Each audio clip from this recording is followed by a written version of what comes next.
como era a pregação de Estevão. Ele discorre a Bíblia ali no meio daqueles religiosos ali no Sinédrio. Para fazer aquilo ali, tinha que ter conhecimento.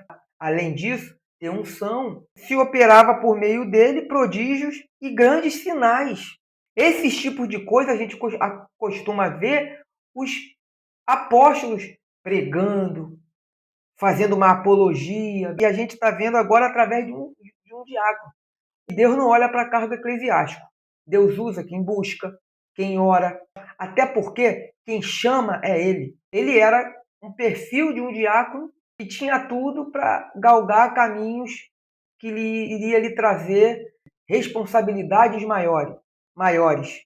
Tinha tudo para crescer no ministério. Meus irmãos, a paz do Senhor Jesus. Estamos aqui para mais uma lição. Hoje é a lição 9, uma igreja que se arrisca. Uma lição que vai retratar sobre a perseguição que Estevão sofreu, né, sobre esse primeiro mártir da igreja, né, que foi Estevão. E como eu sempre digo, a nossa proposta aqui não é ficar lendo tópico por tópico, nada disso, mas é trazer um aparato geral sobre o texto que embasa a lição, a fim de que você, professor, consiga entender melhor a lição e preparar melhor a sua lição para os seus alunos. E para você também, aluno, que quer entender melhor a lição, se inteirar mais sobre a lição. Então, nossa proposta aqui é essa, não ler tópico por tópico. Eu espero que essa aula venha te ajudar e venha abençoar a sua vida. Venho te pedir também que você se inscreva no nosso canal, que você curta, compartilhe e que Deus abençoe a sua vida. E vamos a mais uma aula em nome de Jesus. Então, meus irmãos, vamos a mais uma lição de adulto, a lição 9, que tem como título Uma Igreja que se arrisca. Então, vamos para o nosso texto áureo, que diz: Mas ele, estando cheio do Espírito Santo e fixando os olhos no céu, viu a glória de Deus e Jesus, que estava à direita de Deus. Atos 7, versículo 55. A nossa verdade prática diz: a igreja foi capacitada por Deus para enfrentar um mundo que é hostil à sua fé e valores. Então, meus irmãos, estamos diante de mais uma lição sobre a igreja de Jerusalém. Igreja essa que é um modelo para nós. E hoje nós vamos estar vendo um pouco nessa lição sobre a vida de Estevão, esse personagem Estevão, que foi o primeiro mártir, né, da igreja. Morreu apedrejado por conta de inveja, por conta de perseguição que os irmãos sofriam ali na igreja no seu início. Estamos falando aí do primeiro século da igreja, né? A igreja ainda dando seus primeiros passos, a igreja estava crescendo cada vez mais, Deus operando no meio do seu povo, dos apóstolos, e a gente vai ver que mesmo, né? A gente já vai ver, não, a gente já tem visto, com todas essas lições que já foram ministradas, que com tudo isso a igreja continuava crescendo, continuava de pé. Ou seja, perseguição nunca atrapalhou a igreja de crescer. O que atrapalha a igreja de crescer são problemas internos, erros, heresias, coisas que acontecem dentro da igreja. Precisamos sempre nos ater a isso, tomar cuidado para poder não fazer com que a igreja deixe de crescer. Mas o que vem de fora, as perseguições, esses problemas, nunca impediu a igreja de crescer. Então agora nós vamos ler a leitura bíblica em classe, que está em Atos 6, do versículo 8 ao 15, e Atos 7, do versículo 54 ao 60, que diz assim: E Estevão, cheio de fé e de poder, fazia prodígios e grandes sinais entre o povo. E levantaram-se alguns que eram da sinagoga chamada dos libertos, e dos sirineus, e dos alexandrinos, e dos que eram da Cilícia e da Ásia, e disputavam com Estevão, e não podiam resistir à sabedoria e ao espírito com que falava. Então subornaram uns homens para que dissessem: ouvimos-lhes proferir palavras blasfemas contra Moisés e contra Deus. E excitaram o povo, os anciãos e os escribas, e investindo com ele, o arrebataram e o levaram ao conselho. Apresentaram falsos testemunhas que diziam: estes homens não cessam de proferir palavras blasfemas contra este santo lugar e a lei. Porque nós lhe ouvimos dizer que esse Jesus Nazareno há de destruir este lugar e mudar os costumes que Moisés nos deu. Então, todos os que estavam assentados no conselho, fixando os olhos nele, viram seu rosto como o rosto de um anjo. Capítulo 7, agora de Atos, do versículo 54 ao 60. E ouvindo eles isto, enfureciam-se em seu coração e rangiam os dentes contra ele. Mas ele, estando cheio do Espírito Santo e fixando os olhos no céu, viu a glória de Deus e Jesus, que estava à direita de Deus.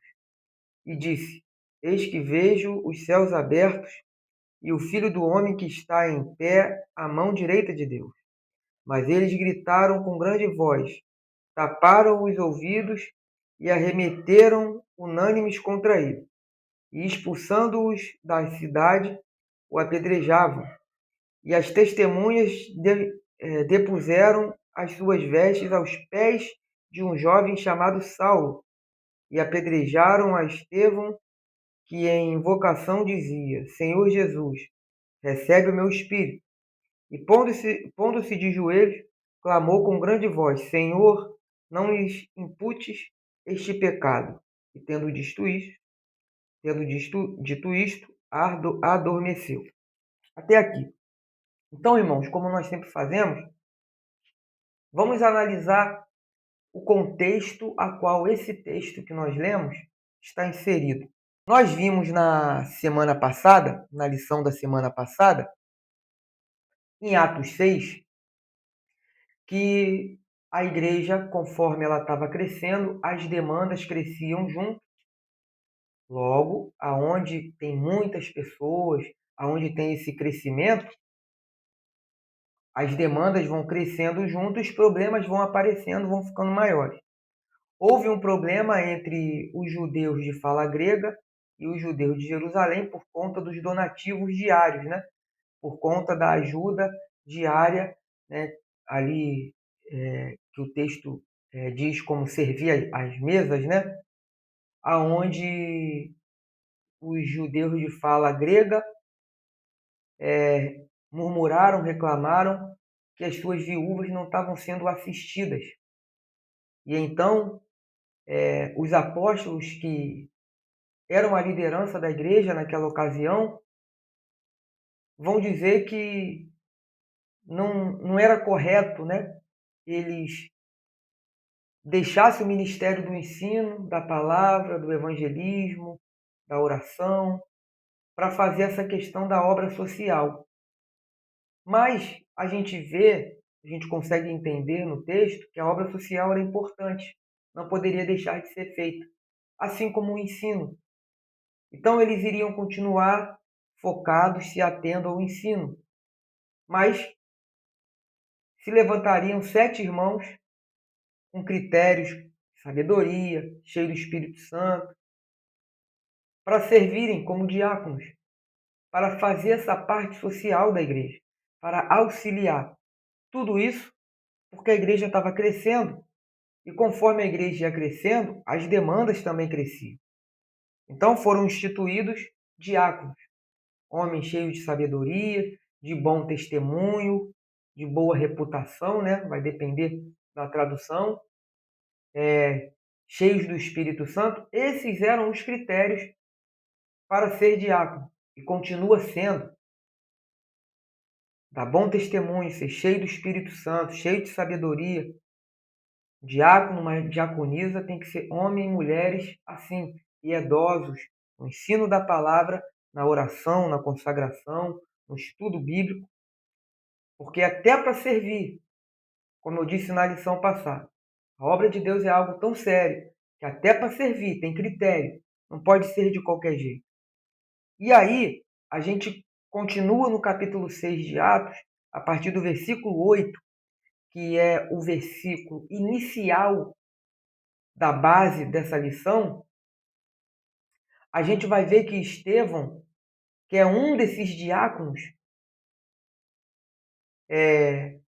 Deus, né, através dele, vai fazer maravilhas. Vai fazer maravilhas, prodígios, maravilhas, grandes sinais no meio do povo através dele. Ele também vai mostrar, a partir de Atos 7, quando ele prega esse sermão, antes dele ser morto. Aliás, ele foi morto pela inveja que aqueles homens sentiram dele, pela sabedoria que ele tinha, o conhecimento bíblico que ele tinha para falar de Jesus. E a inveja tomou conta da vida, do coração daqueles homens que o arrastaram para fora da cidade e o apedrejaram. Mas Estevão vai mostrar que ele tem todos esses quesitos. E Deus vai fazer sinais e maravilhas através dele. E depois que ele vai pregar a palavra de Jesus Cristo, vai pregar a palavra toda apontando para Jesus, ele é apedrejado. Então, esse é o contexto do texto que dá base para essa lição que estamos estudando. Então, como sempre fazemos, nós vamos partir aqui para pontos importantes, né, a serem abordados nesse texto, nessa lição. O primeiro ponto, tinha os critérios. Estou falando de quem? De Estevão. Como eu acabei de dizer para os irmãos, lá em Atos 6, eu estou aqui com minha Bíblia, King James atualizada, os critérios para ser diácono, está aqui no capítulo 6 de Atos, versículo 3, que diz: portanto, irmãos, escolhei dentre vós 7 homens de bom testemunho, cheios do Espírito Santo e de sabedoria, aos quais encarregaremos deste ministério. Então, como nós já vimos desde semana passada, deveria ter critérios para exercer esse ministério diaconal, para exercer o diaconato. E quando a gente inicia o versículo 8, a gente consegue compreender que Estevão tinha esses critérios. Olha o versículo 8 de Atos 6. Aqui na lição, estou acompanhando. E Estevão, cheio de fé e de poder, fazia prodígios e grandes sinais entre o povo. Então, repare os irmãos. Estevão, cheio de fé e de poder. Poder, que poder? Poder do Espírito Santo. Irmãos, só tem poder do Espírito Santo quem é cheio do Espírito Santo. Então, olha o critério aí. Olha o critério aí. Ele era cheio de fé. Ele tinha fé. Então, a gente consegue compreender que Estevão, ele tinha esses critérios. Agora, sabe o que eu acho interessante? É que o texto de Atos 6, versículo 8, diz que fazia prodígios e grandes sinais entre o povo. Estevão era diácono. Mas esse versículo aqui diz algo interessante. Porque a gente costuma ver os textos sagrados relatarem que Deus operava prodígios e milagres, maravilhas, que, embora aqui o texto não dê clareza qual é a natureza desses prodígios, desses sinais, mas creio eu, né, que seja milagres, vidas libertas de espíritos imundos, porque Jesus deu poder ao seu povo para isso. Então, creio eu, embora no texto não diga. E esses tipos de sinais, de prodígios, a gente costuma ver nos textos sagrados através dos apóstolos. Mas Estevão, ele não é apóstolo, ele é diácono. Entretanto, Estevão, ele é aquele tipo, melhor dizendo, de diácono que a gente olha e vê futuro, de galgar funções de mais responsabilidade. Porque, olha que interessante, ele pregava, no capítulo 7 a gente vai ver como era a pregação de Estevão. Irmãos, era uma pregação bíblica, vindo desde lá de Abraão. Ele discorre a Bíblia ali no meio daqueles religiosos ali no Sinédrio. Para fazer aquilo ali, tinha que ter conhecimento, tinha que estudar. Além disso, ter unção, ter fé, ter poder de Deus, como aqui em Atos 6:8 diz que ele era cheio de fé e de poder, poder do Espírito Santo de Deus. Além disso, o texto diz que se operava por meio dele prodígios e grandes sinais entre o povo. Esses tipos de coisa a gente costuma ver os apóstolos pregando, fazendo uma apologia da fé, uma defesa da fé, Jesus operando através deles prodígios e maravilhas, e a gente está vendo agora através de um diácono. Um ponto importante aqui disso aqui, que Deus não olha para cargo eclesiástico. Deus usa aqueles que querem se deixar ser usado. Deus usa quem busca, quem ora, quem se consagra. Deus não olha para cargo eclesiástico, até porque quem chama é Ele. E Ele é quem chama, e esse que é quem chama, que é Deus, é o mesmo que abre a porta para você exercer o seu chamado. E o que eu acho interessante, que em nenhum momento o texto menciona que Estevão tenha se sentido rebaixado, ou que o texto rebaixasse Estevão pelo fato dele ser diácono. É bem verdade que logo depois dessa pregação, ele morre apedrejado. Aqui é apenas uma conjectura, um exercício de imaginação, né? Que com certeza, se ele não tivesse morrido, a gente olhando para quem era Estevão, ele era um perfil de um diácono que tinha tudo para galgar caminhos que iria lhe trazer responsabilidades maiores. Tinha tudo para crescer no ministério, com certeza. Mas eu acho interessante que Eusébio de Cesareia vai dizer que Estevão ele foi o primeiro, né, a receber a coroa dos mártires vitoriosos de Cristo. Ele foi o primeiro.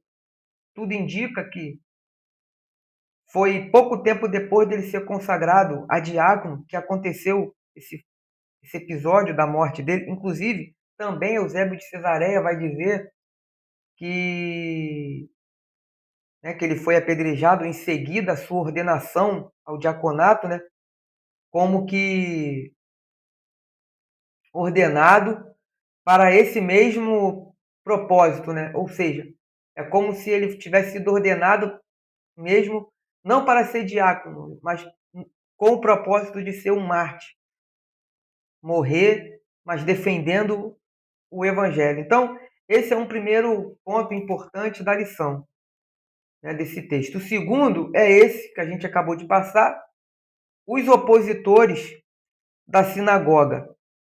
No versículo 9, né, eu estou aqui com minha lição, 9 de Atos 6, diz: E levantaram-se alguns que eram da sinagoga chamada dos libertos, dos sirineus e dos alexandrinos, e dos que eram da Cilícia e da Ásia, e disputavam com Estevão. Esse disputar aqui é discutir, tá? É discutir jogando cada um a sua ideia, querendo convencer o outro e querer ganhar no argumento. Então, esse disputar aqui significa isso. Então, a gente vê quem eram os opositores nessa ocasião aqui de Estevão. Como o texto aqui diz, no versículo 9 de Atos 6, que eram da sinagoga chamada dos libertos. Vamos falar primeiro desses libertos. Esses sinagoga dos libertos, muito provavelmente, tinha esse nome de liberto porque eram pessoas que eram descendentes de judeus que foram levados como escravos por Pompeu, lá em 63 a.C. E esses descendentes desses judeus que foram levados como escravos por Pompeu, lá em 63 a.C., receberam, né, ali, cada um a sua alforria, né, a sua liberdade, né? Roma libertou eles, e então eles voltaram para Jerusalém e criaram essa sinagoga. Por isso que eles eram chamados de libertos, porque eles eram descendentes de escravos e eles, né, receberam essa liberdade. Depois diz os sirineus. Os sirineus era num lugar chamado Cirene, por isso Cirineu, que ficava ali no norte da África, e era um lugar que habitava muitos judeus, muitos. Eram judeus que não habitavam em Jerusalém, que estavam inseridos na cultura grega, né? Muitos deles nem falavam o hebraico, o aramaico, falava até o grego mesmo. Além dos sirineus, o texto aqui do versículo 9 diz dos alexandrinos, ou seja, alexandrinos porque eram de Alexandria, que ficava no Egito. Alexandria era a maior metrópole do Império Romano depois de Roma. A maior metrópole do Império Romano era Roma e depois de Roma era Alexandria. Era um lugar também que habitava muitos judeus.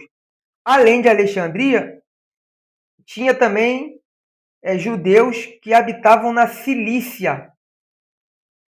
Cilícia era a região, inclusive, da onde Paulo era. Paulo era de Tarso, que era localizado exatamente na Cilícia. Segundo o escritor, né, Enéas Tonini, a Cilícia era uma região grande e poderosa. Hoje ela fica ali na atual Turquia, né? É muito provável, por conta disso, porque Paulo era de Tarso, da Cilícia, então era muito provável que Paulo pertencesse a essa sinagoga, que Paulo fizesse parte desses opositores aqui.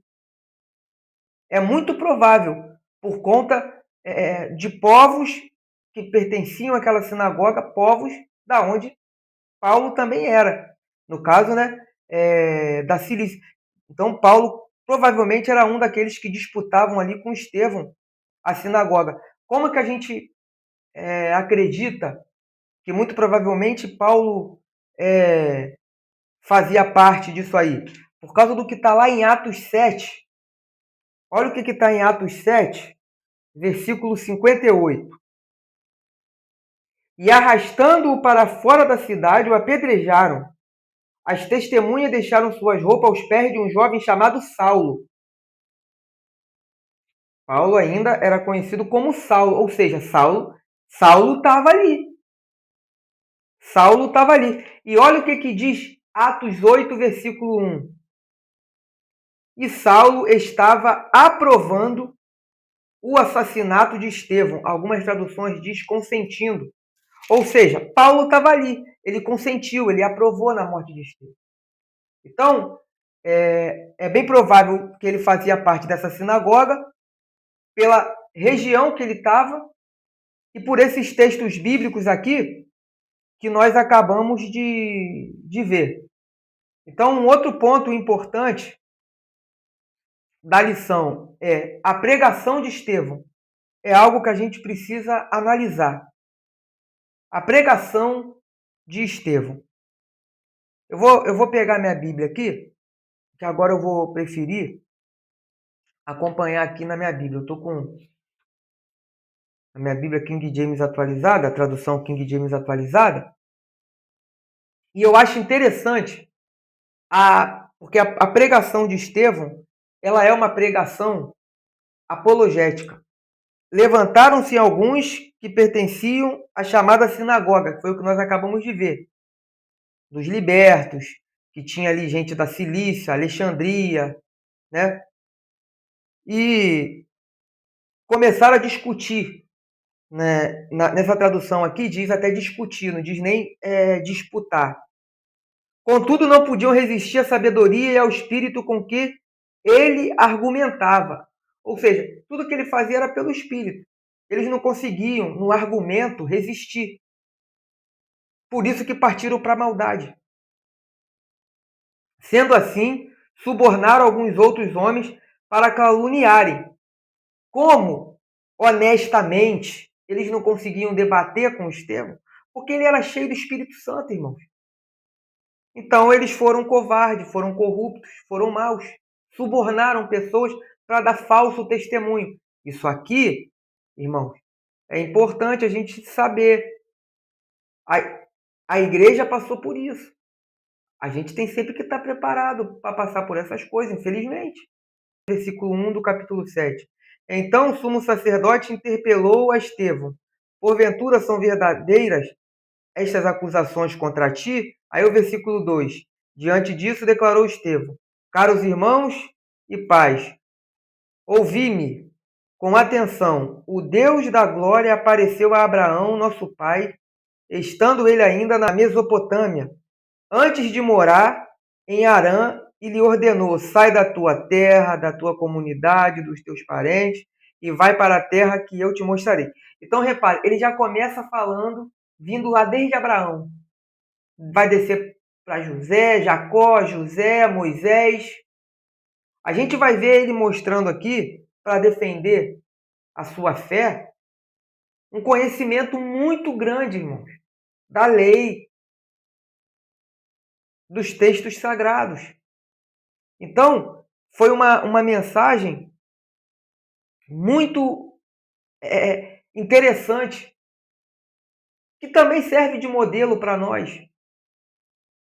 E aqui eu queria observar alguns pontos importantes com os irmãos, como, por exemplo, o paralelo que ele faz dos irmãos de José, no versículo 9, do 9 ao 15. Olha o que o texto sagrado diz, de Atos 7. Os patriarcas, dominados por forte inveja de José, venderam-no como escravo para o Egito. Apesar de tudo, Deus estava com ele. Olha só, ele evidenciando aqui a rejeição, a maldade dos irmãos de José. Mas olha o contraste que ele faz. Os irmãos o maltrataram, mas olha Deus. Deus estava com ele.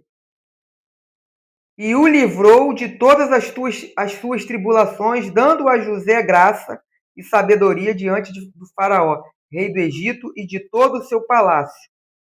Mais tarde sobreveio um tempo de fome em todo o Egito e em Canaã, o que trouxe grande sofrimento.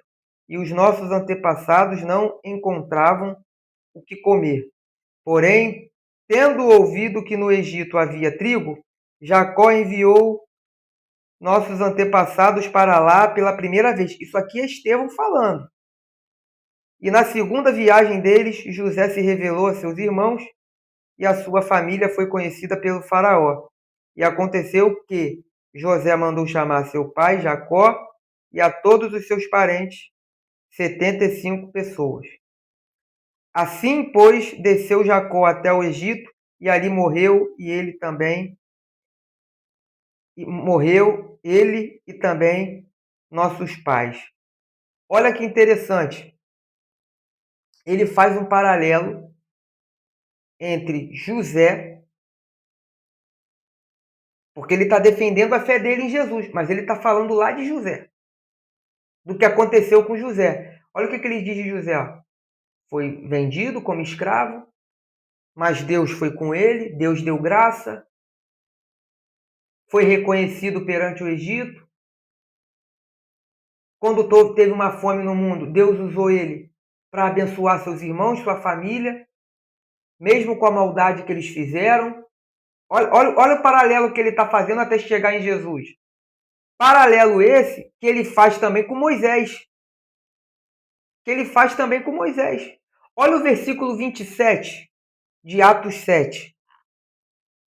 Todavia, o homem que maltratava o outro empurrou Moisés e exclamou: quem te constituiu autoridade e juiz sobre nós? Olha o versículo 35. Este é o mesmo Moisés a quem eles haviam rejeitado com estas palavras: quem te constituiu autoridade e juiz? Deus o enviou como líder e libertador pela mão do anjo que lhe apareceu no espinheiro. Estevão aqui está lembrando o que está lá em Êxodo 2,14. Olha o que está lá em Êxodo 2,14. Vou abrir aqui, ó. Êxodo 2, versículo 14. E ele replicou: quem te constituiu nosso chefe e nosso juiz? Acaso queres matar-me, como mataste ontem o egípcio? Moisés teve medo e deduziu, com certeza o fato já é de conhecimento público. Olha onde Estevão foi. Isso aqui é no episódio de quando Moisés mata um egípcio para defender um hebreu e depois ele vê os hebreus brigando e vai tentar resolver. E um hebreu disse isso para ele: quem colocou você como juiz sobre nós? Sendo que Moisés foi quem Deus escolheu para ser o libertador. E eles estavam rejeitando. Olha o paralelo que Estevão faz de José e de Moisés com Jesus. Porque Jesus é aquele que veio para libertar seu povo. Tanto José do Egito, tanto Moisés, são tipos de Jesus. Só que Jesus veio para libertar o homem de um cativeiro maior ainda do que Moisés libertou o povo do Egito. Jesus veio para livrar a alma do homem que era cativa pelo inferno, pelo pecado. E assim como Moisés foi rejeitado pelos hebreus, assim como José foi rejeitado pelos seus irmãos, Jesus também foi rejeitado pelos seus. Então, eu acho interessante a forma com que Estevão fez isso. E Estevão estava sentindo na pele essa rejeição, porque Estevão estava prestes a ser morto pelos mesmos algozes de Jesus, pelos mesmos que se opuseram ao ministério de Jesus. Porque, irmãos, se nosso Senhor passou por isso, nós que somos seus discípulos, temos que estar preparados para passar também. Nós somos melhor do que o nosso Senhor, do que o nosso Mestre. E Estevão estava ali sendo rejeitado por aqueles homens por conta de pregar o nome de Jesus. Quer dizer, ele foi digno para aqueles homens de não poder nem viver mais, irmãos. Tanto que mataram ele. Só que sabe o que eu acho interessante? Que Jesus foi rejeitado. Não foi? Os homens nos rejeitaram, os seus nos rejeitaram. Só que eu acho lindo que em Atos 1, 2 diz que ele foi recebido em cima. Os homens aqui embaixo rejeitaram Jesus. Mas quando ele voltou ao Pai, ele foi recebido pelo Pai, está à direita do Pai. Eu gosto também do que Pedro diz na sua primeira carta, 1 de Pedro, versículo 3, capítulo 3, versículo 22, que ele está à destra do Pai. Foi rejeitado aqui embaixo, mas hoje está à destra do Pai. Filipenses 2, do versículo 9 ao 11, diz que Deus o exaltou e deu um nome a ele acima de todo nome, e um dia todo joelho vai ter que se dobrar diante dele. Olha que interessante, os homens rejeitaram Jesus, mas no céu ele foi recebido. Isso se aplica para nós, irmãos. Podem rejeitar nós nessa terra, podem rejeitar a mensagem que nós temos, que é a mensagem do Evangelho, mas há um céu que nos recebe, há um céu que vai nos receber, em nome de Jesus. E olha que interessante, em meio ao martírio, o versículo 55 e 56, aqui de Atos 7, olha o que diz. Contudo, Estevão, cheio do Espírito Santo, ergueu seus olhos em direção ao céu e contemplou a glória de Deus e Jesus em pé à direita de Deus, e exclamou: Eis que vejo os céus abertos e o Filho do Homem em pé à direita de Deus. Só que o texto diz que eles taparam os ouvidos, aos berros, atiraram-se todos juntos contra ele. Estevão ali, prestes a ser apedrejado, ele olha para o céu e vê os céus abertos. E vê Jesus à direita do Pai e em pé. Sabe o que eu aprendo com esse ponto aqui? Que mesmo diante de qualquer dificuldade, não há impedimento de vermos a glória de Deus quando Ele quer nos revelar. Os homens estavam prestes a tirar sua vida, mas ele estava olhando para o céu, vendo a glória de Deus. Jesus já em pé para recebê-lo. Então, irmãos, o que a gente aprende com isso? Que enquanto os homens estavam rejeitando Estevão por conta da mensagem que ele trazia, rejeição essa que foi estendida para toda a igreja, Jesus estava revelando a sua glória para ele.